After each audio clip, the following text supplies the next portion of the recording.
Hi all. Tirunelveli bus stand ஒரு 4:30 போல் reach பண்ணிட்டோம். எங்களுக்கு வந்து 6 o'clock வந்து ட்ரெயின்.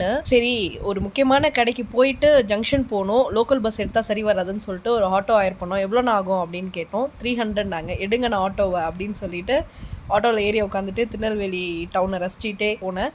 நிறையா விஷயங்கள் நோட் பண்ணேன். Tirunelveli is like Chennai. எல்லா பிராண்டட் ஷோரூம், எல்லா ஷாப் எல்லாமே இருக்குது. சென்னை நீங்கள் வரவே தேவையில்ல, நீங்கள் இங்கேயே அவ்வளோ என்ஜாய் பண்ணலாம், அவ்வளோ விஷயங்கள் இருக்குது.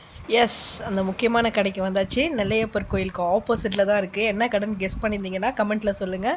ஐட்டத்தெல்லாம் வாங்கிக்கிட்டு ஜங்ஷனுக்கு ரீச் ஆகிட்டோம். கரெக்டாக இட்டுட்டு வந்து விட்டுட்டாங்க அந்த அண்ணா. அதுக்கப்புறம் காலைல சாப்பிட்டது தாங்க.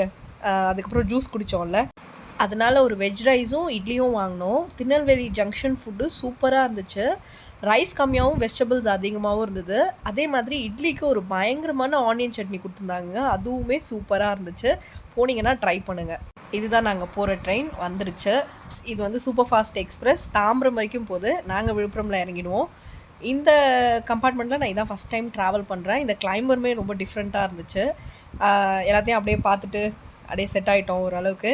இந்த தங்கத்தை வாங்க தான் ரிஸ்க் எடுத்து போனோம். அந்த ஆட்டோனாக்கு தான் தேங்க்ஸ் சொல்லணும். இதை பற்றி செப்ரேட் வீடியோ போட்டிருக்கேன், கண்டிப்பாக பாருங்கள். அதுக்கப்புறம் கொஞ்சம் டைம் இன்டர்வலுக்கு அப்புறம் சப்பாத்தியும் சப்ஜியும் சாப்பிட்டுட்டு கமுக்கமாக படுத்துட்டோம். எஸ், இந்த வீடியோக்கு ஒரு லைக் போட்டு பேஜை ஃபாலோ பண்ணிக்கோங்க.